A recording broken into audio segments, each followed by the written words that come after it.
Panggilan kembali sekali lagi. Bab 446.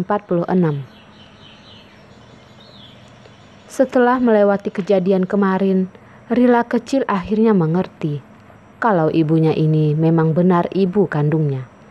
Ini ibunya yang sudah kembali dari terbang di langit. Dia juga mulai bisa menerima kenyataan kalau ia harus belajar di TK dan mengenal banyak orang lagi.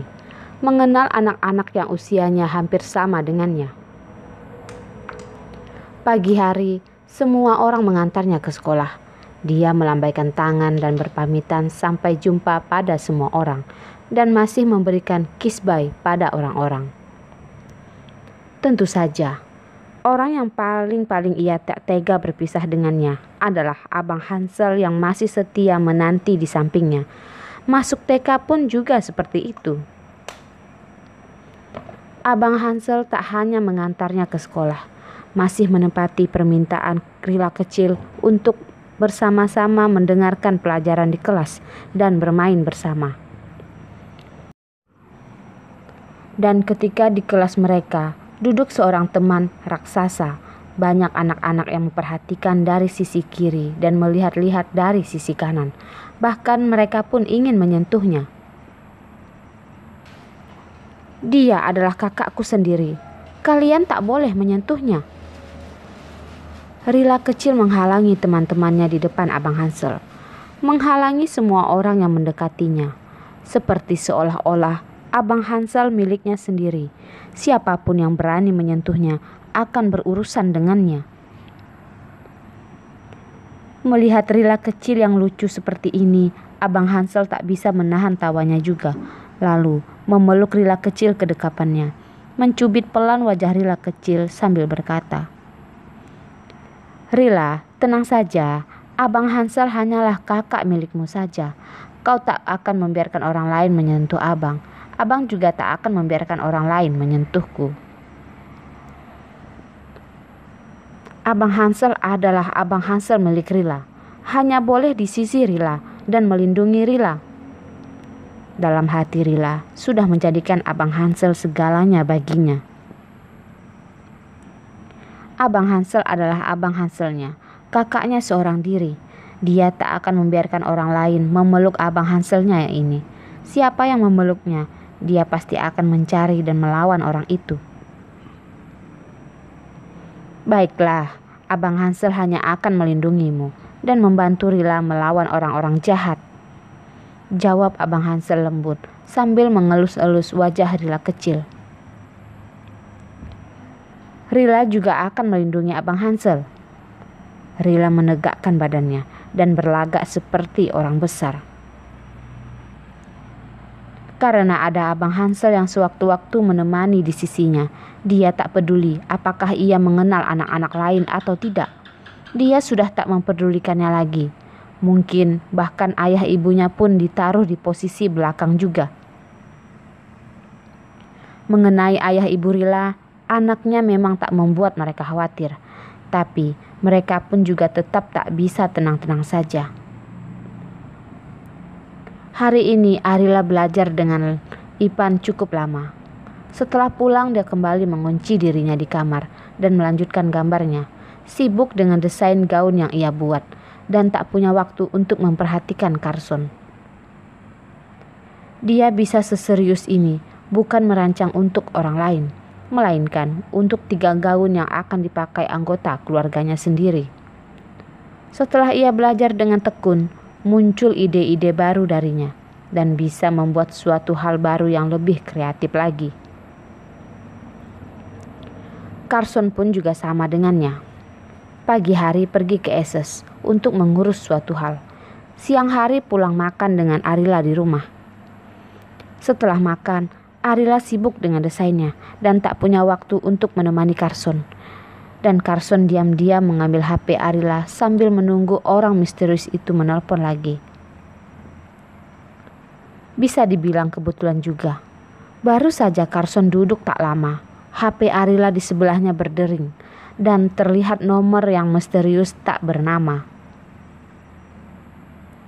Setiap kali orang misterius ini menelpon, selalu menggunakan nomor telepon yang sudah diaktifkan beberapa tahun yang lalu. Dan setiap nomor itu tak ada histori teleponnya. Hanya saja dipotongkan per bulan untuk biaya penggunaan nomor. Carson menerimanya dan dengan cepat berkata, "Kau tak usah menyembunyikan identitasmu lagi. Aku sudah tahu siapa kau. Aku ingin mengajakmu keluar. Bagaimana menurutmu?" Setelah ia selesai berbicara, orang di sana juga terdiam lama. Carson pun berkata lagi, "Kau menelpon hanya untuk mendengar suara Arila. Jika kau hanya mendengar suaranya, apa kau sudah puas? Apa kau tak ingin berkenalan dengan keluarganya? Tak peduli dengan identitas apapun kau hidup di dunia ini. Setidaknya, kau bisa mendengar anakmu sendiri mengucapkan sepatah kata ayah." Setelah berkata seperti ini, Carson berhenti sejenak dan memberikan waktu untuk lawan di teleponnya untuk merenung. Dan di saat yang sama menanti jawaban lawan berbicara itu. "Apa yang kau katakan? Aku sama sekali tak paham." Lawan bicaranya hanya menjawab demikian, lalu dengan cepat memutus telepon. Mendengar teleponnya ditutup, Carson menaikkan kacamatanya yang sudah turun ke hidung. Lalu ia memejamkan mata sesaat. Ia sedikit kesal karena Fernando tak mau mengakuinya. Fernando sudah hidup dalam penyamarannya bertahun-tahun seperti itu, dan dia melakukan beberapa hal di belakang Arila. Yang ia takutkan adalah dia takut dia akan meninggalkan jalannya sendiri sejak awal. Jadi, untuk mengakui identitas aslinya pasti bukanlah sebuah hal yang mudah baginya. Asalkan Fernando setuju bertemu dengannya, pasti ia punya cara untuk membuat identitas yang baru. Selain Arila, tak akan ada orang yang mengenali identitas aslinya. Carson merencanakan seperti itu. Tapi bagaimana caranya agar bisa membuat Fernando percaya 100% padanya? Ini juga bukanlah suatu hal yang mudah. "Tuan Carson, kau sedang sibuk apa?" Arila berjalan masuk dan membawa draft desain yang baru saja direvisinya dan ingin memperlihatkan pada Carson. Ia ingin tahu apakah Carson punya saran untuknya. Tak peduli sesibuk apa, juga tak ada yang bisa dibandingkan denganmu," jawab Carson sambil tersenyum, lalu berkata lagi, "Ada hal apa yang perlu kubantu?" Arila menyodorkan desainnya ke meja, lalu berkata, "Aku ingin meminta bantuan Presiden untuk membantuku. Coba kau lihat dari gambar ini, di bagian mana yang masih kurang?" Carson menarik Arila ke dalam dekapannya, lalu menundukkan kepala dan berbisik di telinga Arila. "Presiden dari dulu tak melakukan suatu hal yang tak ada benefit untuknya. Kalau kau ingin ia membantumu, coba kau pamerkan poker chip dulu padanya dan biarkan dia melihatnya." Arila mengedipkan matanya dan kaget lalu berkata, "Bukankah kau sudah menerimanya dari awal? Bahkan yang besar pun kau masih tak puas?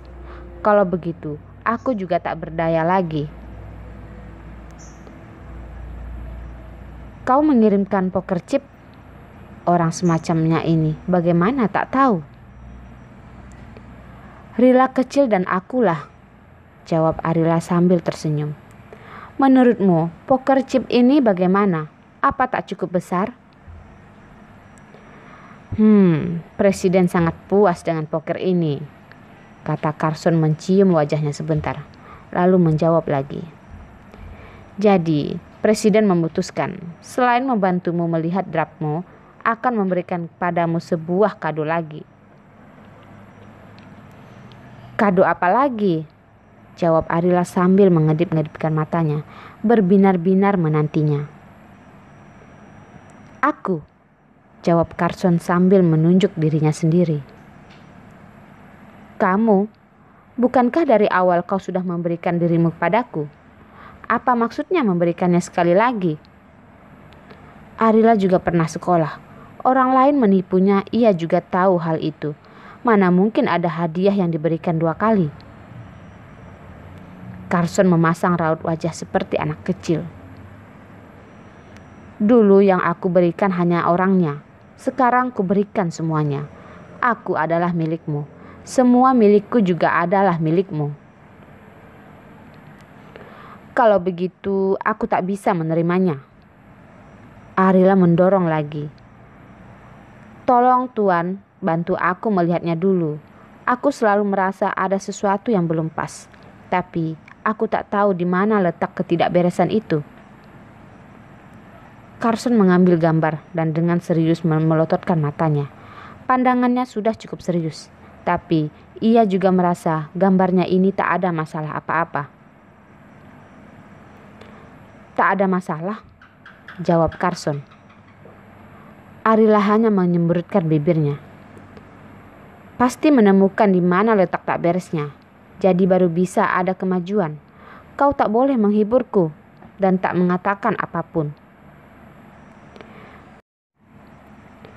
Memang aku melihatnya tak ada masalah apa-apa, kata Carson. Dia memang tak begitu paham dengan desain-desain seperti ini. Desain yang dibuat istrinya bagus-bagus saja. Tak ada masalah apapun.